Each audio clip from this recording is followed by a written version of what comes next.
आप सभी को नमस्कार। UP police constable previous year question paper की सीरीज में यूपी पुलिस कांस्टेबल भर्ती 2017 के जो 19 जून 2018 की सेकंड शिफ्ट में पेपर हुआ था, उसमें मैथ के कुल 20 प्रश्न आए थे। उन 20 प्रश्नों में 10 प्रश्न हम इससे पहले वाली वीडियो में कर चुके हैं, जिसका वीडियो के डिस्क्रिप्शन में लिंक दे रखा है, वहां आप जाके देख सकते हो। बचे हुए 10 प्रश्नों को आज हम इस वीडियो में सॉल्व करेंगे। तो चलिए देखते हैं प्रश्न नंबर 11। प्रश्न नंबर 11 है जो साधारण ब्याज का प्रश्न है। 8% प्रति वर्ष के साधारण ब्याज पर 5 वर्ष हेतु 1800 रुपए का निवेश करने पर साधारण ब्याज प्राप्त होगा। साधारण ब्याज आपको बताना है। तो सिंपल प्रश्न है और साधारण ब्याज का जो फॉर्मूला होता है वो होता है SI बराबर P into R into T upon 100। Simple सा प्रश्न है, तो इसमें कोई शॉर्ट ट्रिक लगाने की आवश्यकता नहीं है, सिंपल सा फॉर्मूला लगा दो। तो साधारण ब्याज हम निकालनी है, तो मूलधन यहाँ पर प्रश्न में दे रखा है वो 1800 रुपए दे रखा है, दर 8% दे रखी है और समय 5 वर्ष दे रखा है। बट्टे कितना हो जाएगा 100, 2 जीरो से ये 2 जीरो कैंसिल हो जाएगा और 5 अट्ठे 40, 40 और 18 का गुणा करोगे 18 चौके 72, तो कितना आ जाएगा 720 रुपए। तो जो साधारण ब्याज होगा 8% की दर से 1800 रुपए पर 5 वर्ष का वो 720 रुपए होगा। तो प्रश्न नंबर 11 का जो ऑप्शन सही होगा वो ऑप्शन नंबर ए सही होगा, 720। चलिए देखते हैं प्रश्न नंबर है 12। प्रश्न नंबर 12 है वो चक्रवृद्धि ब्याज का प्रश्न है। ये साधारण ब्याज का था, वो चक्रवृद्धि ब्याज का है। प्रश्न है 10% की वार्षिक चक्रवृद्धि ब्याज पर 2 वर्षों के लिए 300 रुपए के निवेश पर प्राप्त की जाने वाली ब्याज की राशि की मात्रा क्या होगी।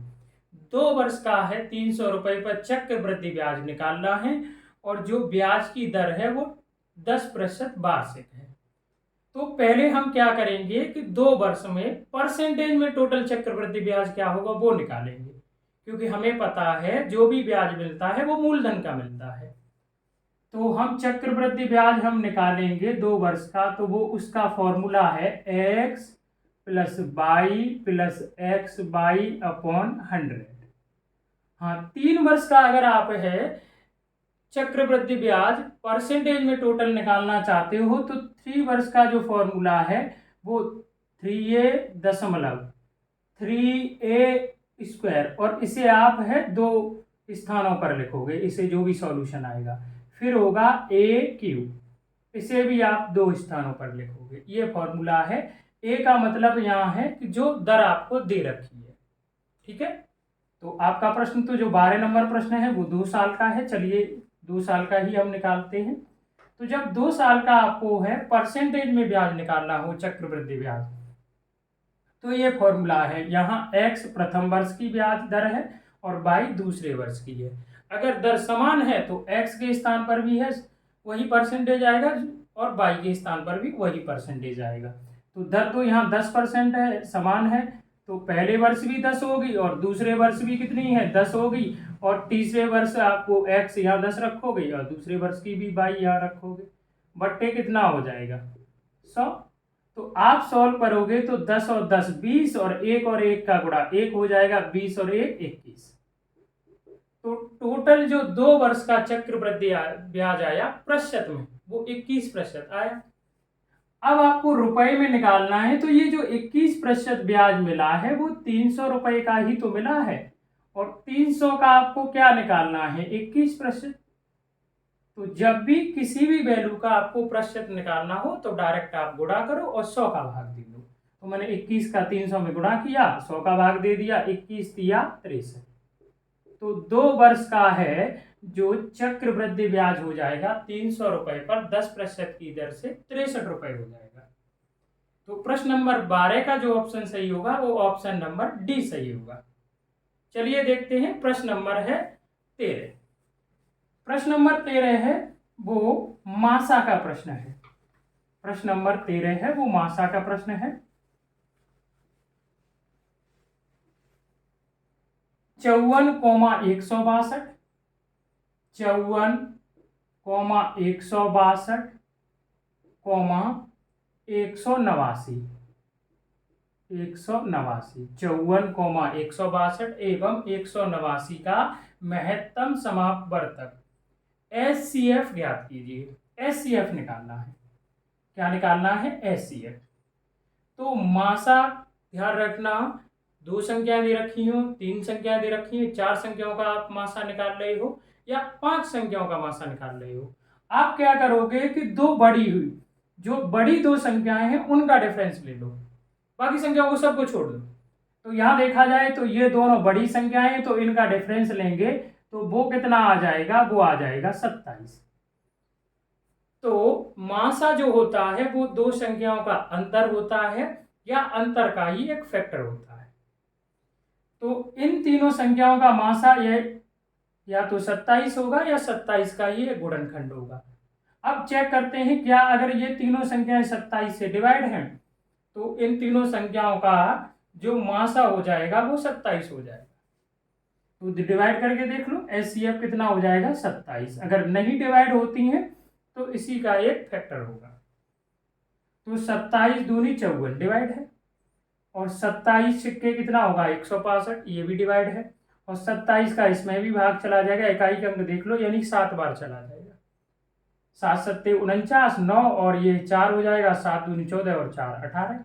तो इसका मतलब ये है कि इन तीनों संख्याओं का जो मासा होगा, HCF होगा, वो 27 होगा। अगर ये डिफरेंस मासा नहीं होता, डिवाइड नहीं होती तीनों संख्याएं, तो इसी का एक फैक्टर होता। तो प्रश्न नंबर 13 का जो ऑप्शन सही होगा वो ऑप्शन नंबर ए सही होगा, 27। चलिए देखते हैं प्रश्न नंबर है 14। प्रश्न नंबर 14 है वो लासा का प्रश्न है। प्रश्न नंबर 14 है वो लासा का प्रश्न है। प्रश्न ये है कि 64,128 और 160 का लघुत्तम समापवर्तक LCM ज्ञात करिए। LCM क्या है वो बताना है। तो जब भी आप दो संख्याओं का, 3 संख्याओं का, 4 संख्याओं का, 5 संख्याओं का लासा निकाल रहे हो, LCM निकाल रहे हो, तो पहले आप ये चेक करो कि छोटे नंबर से कोई भी एक बड़ा नंबर डिवाइड हो रहा है कि नहीं। हाँ, 64 से 128 डिवाइड हो रहा है, 64 दूनी 128, हटा देंगे। यदि आपके पास है 2 ही संख्याओं का है लासा निकाल रहे हो, तो ये जो मैं तरीका बता रहा हूँ ये 2 संख्याओं में बहुत अच्छी तरीके से लग जाता है। अगर 3 संख्याओं वाला प्रश्न है तो आप भाग विधि से निकाल लो, 2 का 3 का भाग देके। अगर 2 संख्याओं का आप LCM निकाल रहे हो तो आप क्या करो कि उस दोनों नंबरों को डिवाइड करो बड़ी से बड़े नंबर से, जिसका आपको फाड़ा याद हो। जैसे मैंने देखा 16 अट्ठे 128, 16 से ये डिवाइड हो जाएगा, और 16 दाई 160। तो 16 से डिवाइड हुआ है, 16 आप यहाँ लिख लोगे। फिर आप डिवाइड करो, कोई सेम नंबर से डिवाइड हो रहा है, हाँ 2 से डिवाइड करोगे तो ये 4 हो जाएगा, और 2 से इसे डिवाइड करोगे तो ये, सॉरी यहाँ लिख दे रहा है, 2 से डिवाइड करोगे तो 4 हो जाएगा, 2 से करोगे तो ये 5 हो जाएगा, तो 2 भी आप लिख लो। अब आप देखना कि यार ये 4 और 5 किसी सेम नंबर से डिवाइड है? नहीं है। अगर नहीं डिवाइड होता है तो आप क्या करोगे कि उसे आपको बचे हुए नंबर को भी उतार लोगे। 4 को भी मैंने उतार लूंगा और 5 को भी।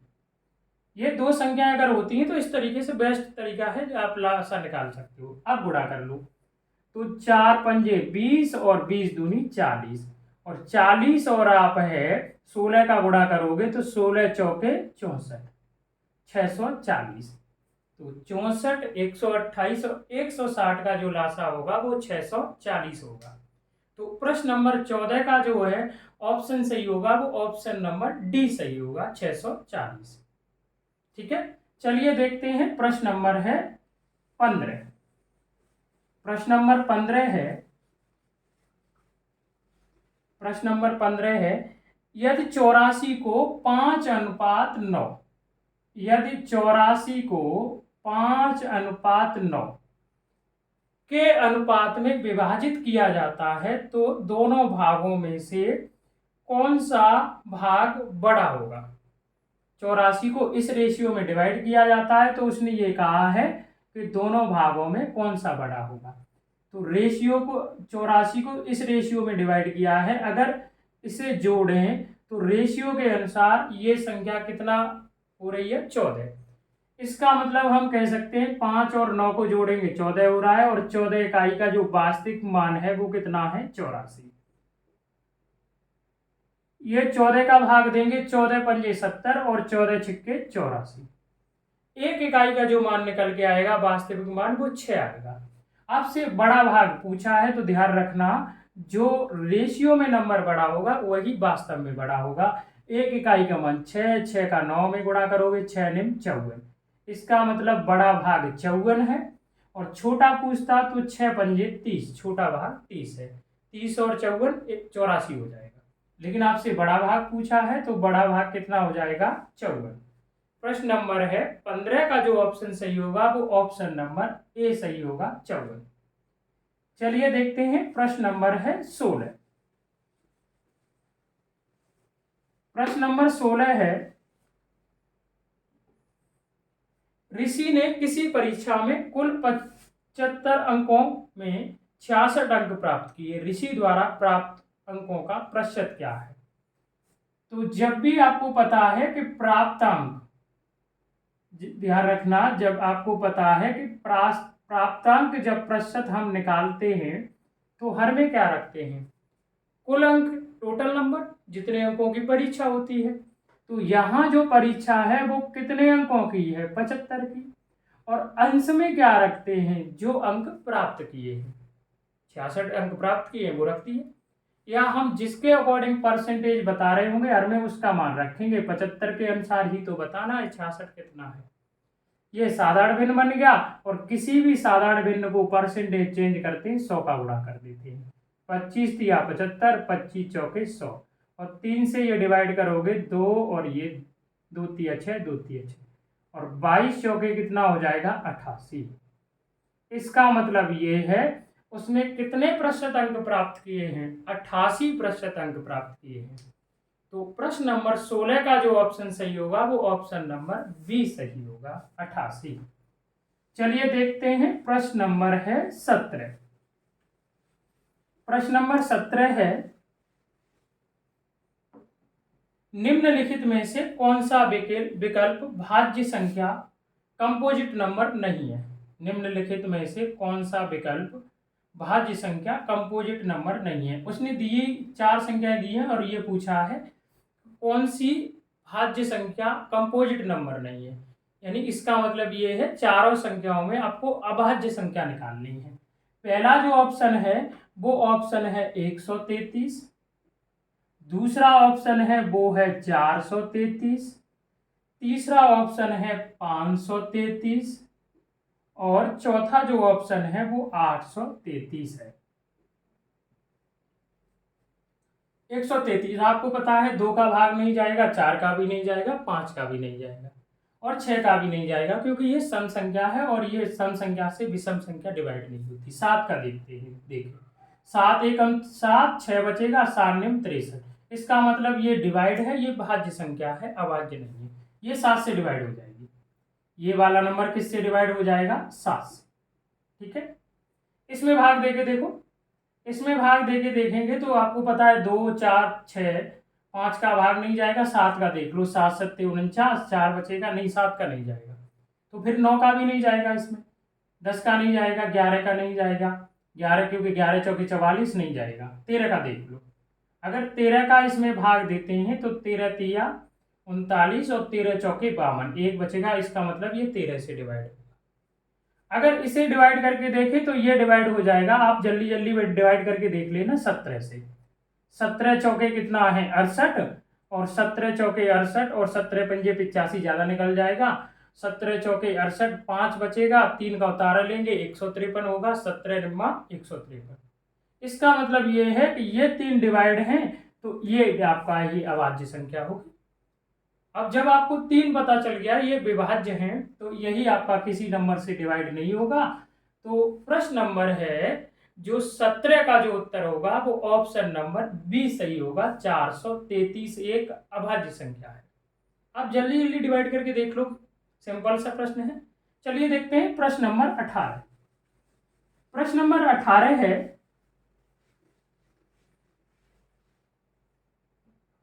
निम्नलिखित समीकरण का सबसे उचित हल निकालें।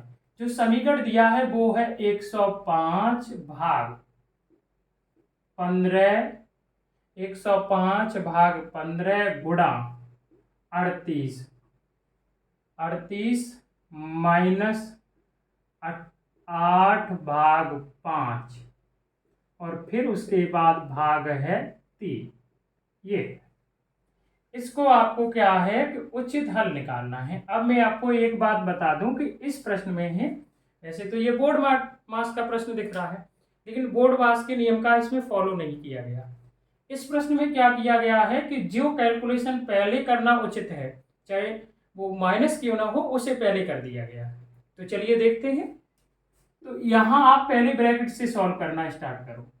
अगर मैं 5 का भाग 8 में दूंगा नहीं जाएगा, लेकिन अगर 38 से 8 घटा दिया तो 30 बचेगा, 5 का भाग चला जाएगा। और यहाँ भी भाग आप दे सकते हो, 15 सत्ते 105 गुणा 38 से 8 घटाओगे तो कितना बचेगा, 30/5। लेकिन भाग पहले करना चाहिए था, हमने माइनस पहले कर दिया, भाग 3। अब आप क्या करोगे कि ये 7 गुणा 5 के 3 भाग 3। अब यहां पर है 3 का भाग 6 में देंगे तो 3 दूनी 6 और 6 और वो 3 दूनी 6 दो बार चला जाएगा, 7 और 2 का जो गुणा होगा वो होगा 14। तो इस प्रश्न में बोर्डवास के नियम का फॉलो नहीं किया गया, जो उचित पहले लगा वही पहले कर दिया गया। तो प्रश्न नंबर है जो 18 है उसका जो उत्तर सही होगा वो होगा 14, ऑप्शन नंबर सी। प्रश्न नंबर 18 का जो उत्तर सही होगा वो ऑप्शन नंबर सी होगा। चलिए देखते हैं प्रश्न नंबर है 19। प्रश्न नंबर 19 है, ये भी एक सिंपल प्रश्न है कि निम्नलिखित समीकरण का हल निकालें। निम्नलिखित समीकरण का हल निकालने हेतु सर्वाधिक उचित विकल्प का चयन करें।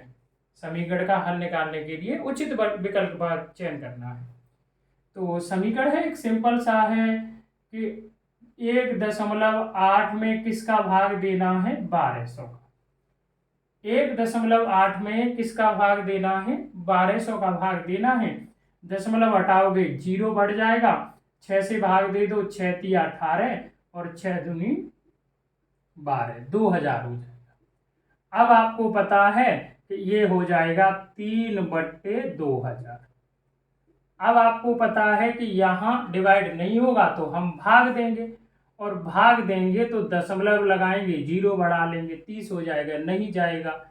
फिर आप 0 बढ़ा लोगे और फिर इधर 0 नहीं जाएगा, फिर आप 0 बढ़ा लोगे, इधर 0 बढ़ा लोगे, 3000 हो गया। तो 2 का आप है 2000 का 3000 में भाग दोगे, एक बार चला जाएगा, तो कितना बचेगा, 1000। और 1000 फिर आप 0 बढ़ा लोगे और 2 का भाग 10000 हो जाएगा, 10000 में दोगे तो कितने बार चला जाएगा, 5 बार। 2000 पंजे 10000। तो एक सिंपल सा प्रश्न है। तो प्रश्न नंबर है जो 19 प्रश्न नंबर 19 का जो उत्तर होगा वो 0.0015 होगा, ऑप्शन नंबर डी। चलिए देखते हैं इस शिफ्ट का और इस वीडियो का अंतिम प्रश्न, प्रश्न नंबर 20। इसके बाद हम अगली वीडियो में है अगले शिफ्ट के मैथ के प्रश्नों का सॉल्यूशन लेके आएंगे। चलिए देखते हैं अंतिम प्रश्न, प्रश्न नंबर 20। निम्नलिखित समीकरण का हल निकालने हेतु सर्वाधिक उचित विकल्प का चयन करें। ये भी एक सिंपल प्रश्न है। 11/8 भाग 33/56।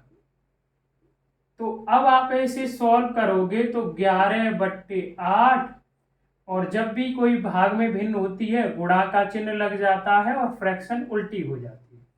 ठीक है, अब भाग दे दो तो 8 7 56 और 11 से ये 3 बार चला जाएगा तो आ जाएगा 7/3। इसे जो हम लिख सकते हैं वो कितना लिख सकते हैं, 3 का भाग 7 में देंगे, 3 दूनी 6, 1 शेष बचेगा, यानी 2 सही 1/3 लिख सकते हैं। तो प्रश्न नंबर है 20 का जो उत्तर होगा वो ऑप्शन नंबर डी सही होगा, 2 सही 1/3। आपको प्रश्न अच्छे से समझ में आए होंगे। चलिए मिलते हैं अगली वीडियो में। धन्यवाद।